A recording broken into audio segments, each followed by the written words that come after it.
Hello guys, welcome. Today I'm going to teach you guys how you can create some really cool text on After Effects for intros or any other project you have. So let's open up After Effects and let's get started. So here I have my After Effects. I created a new project. Now let's make a new composition. I'm going to call it main. I'm doing a width of 1920, a height of 1080, and of course 60 FPS, so it's smoother. And the duration, you guys can choose whatever you want, and the size as well. I just think these are some pretty good settings. So let's get started. So now we have our composition open. Let's make a text layer by going over here to the T or pressing Control T on your keyboard. You guys can choose whatever you want. I'm going to choose Obispo. You select the layer and go to Layer, Transform, and Center Anchor Point and Layer Content. This way our anchor point is in the center and it's way easier to add some effects to it. There's also some scripts that you can get that reposition it automatically without having to go to those steps. So now let's go to Window, make sure our align window is selected and open up, and now let's center our text layer. Great, now that we have our text, also the font I'm using is Intro Regular. I got it from a font pack. I just really like this font. But you guys can choose whatever font you want, of course, and the settings. Okay, so now we're gonna pre-compose that. Make sure move all attributes into the new composition and adjust composition duration to the time span are selected. Not this one, but this one. So I'm going to name it that.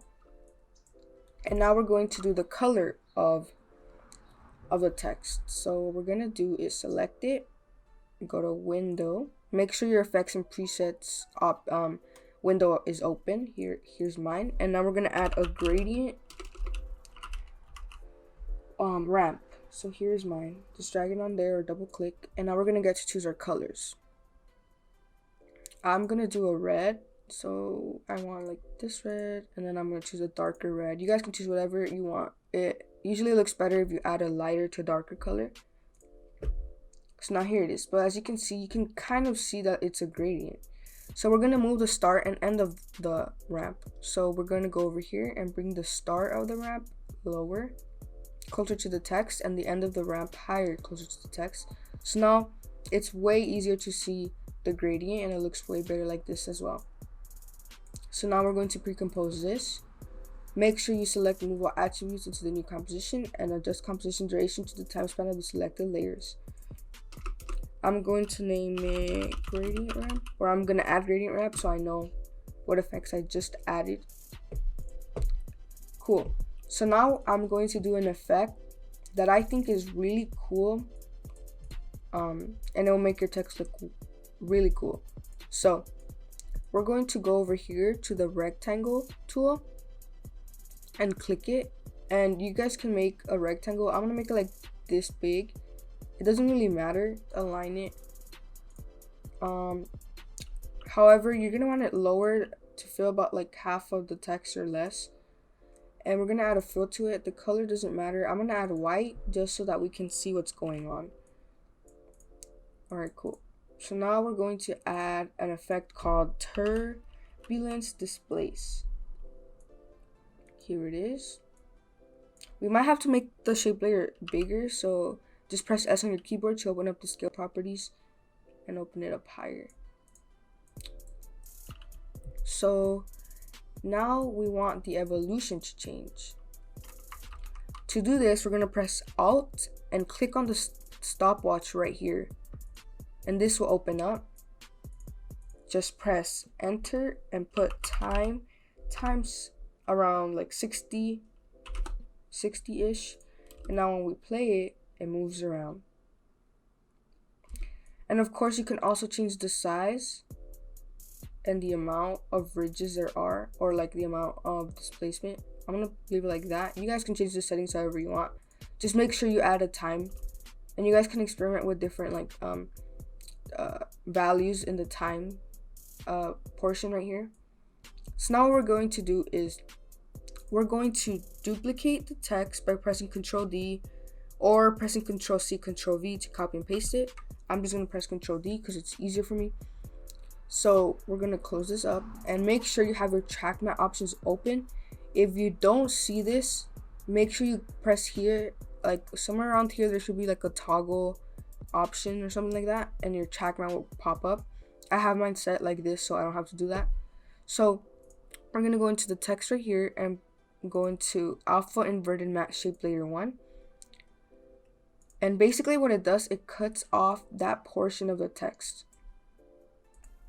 Okay, but you guys can't see that yet because we have our duplicated text right here. So we're going to add brightness and contrast to the text at the bottom. So just go into your effects and presets and over here and add brightness and contrast into the text at the bottom. And we're going to increase the brightness up by, you know, whatever you want, as long as it's visible. You could also make it darker. I just like making it lighter, so adding more brightness to it. I think 125 is good.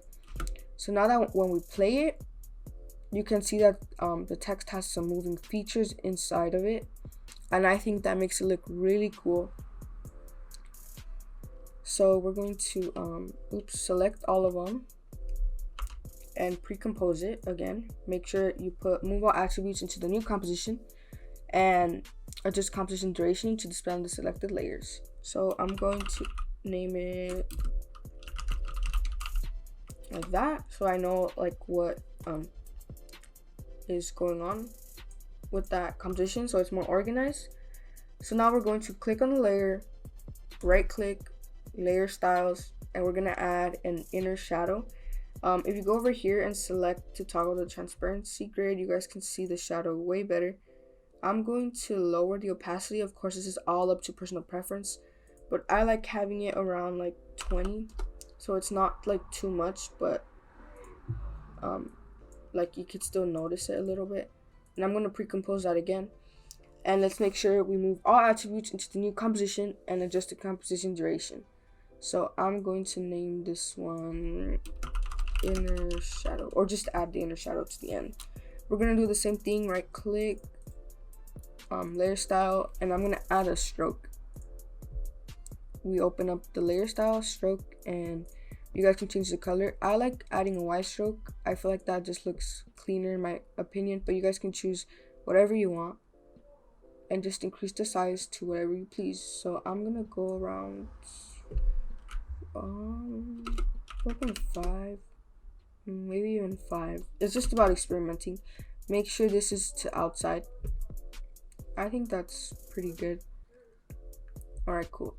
So now I'm going to pre-compose that. You don't have to pre-compose each time, but I feel like that's just a more organized way of doing it. So I'm gonna add a stroke to the text, so I know, to the text title, so I know what exactly I did before, and it's more organized this way. So this is pretty much it for the text. However, there's some cool effects that you can also add to make it look kind of 3D, but you need a plugin for that. So the plugin I use for that is called Echo Space. It's by Red Giant. It's a paid plugin, however. There's also ways you can do this with repeaters within After Effects, but it's just way easier to do with Echo Space. So I'll show you guys how to do that with Echo Space. Go open up Setup, press Repeat, and as you can see, it just duplicates the layer. I like having 10 instances. We're going to open up Repeater, and we're going to offset the X value by 1 and the Y value by 1 as well. And as you can see, there's already some extrusion going on right here. However, sometimes I like increasing the Y. I think that looks way better. So, but you guys can just experiment with all those options right there. Alright, so now that we have that, we're going to select all of them and we're going to pre-compose.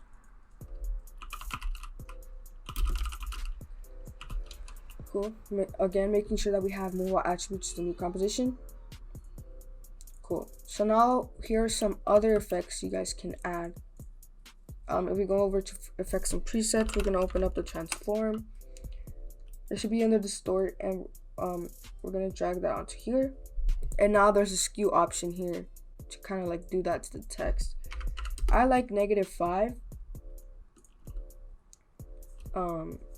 It just depends like what you're using it for. Even -3 looks fine. I think that's cool. And there's also a warp effect. Warp, we're gonna add that here, change the bend to 0 and arc horizontal, and we're gonna change the vertical distortion. Let me turn off the transform for now just so you guys can see what the warp does. The warp just you know, it just distorts it like that and gives it kind of an angle. I like keeping it at 5. This is without the warp and this is with. Of course you guys can increase it as you want. Even 12 looks fine. So here's the warp and the skew effect with the transform working together. Now if we play it, here's what the text looks like. It's just rendering right now with the moving shape layer in it. It looks really cool.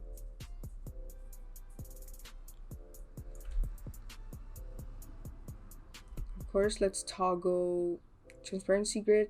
I'm going to pre-compose this one more time, making sure we have move all attributes. I'm just going to name it transform. Cool. And we're going to add a drop shadow. Drop shadow. It should be in the perspective folder right here, as you can see. And now you guys can just experiment with what you want. I like increasing the softness sometimes, but decreasing the opacity. This is with, this is without.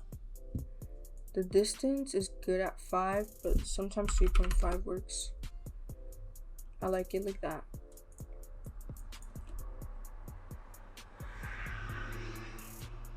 So that's how you make some really cool text in After Effects. I hope you guys enjoyed the tutorial. If you guys want to see more tutorials like this, comment down below what else I should make a tutorial of, and I'll see you guys next time.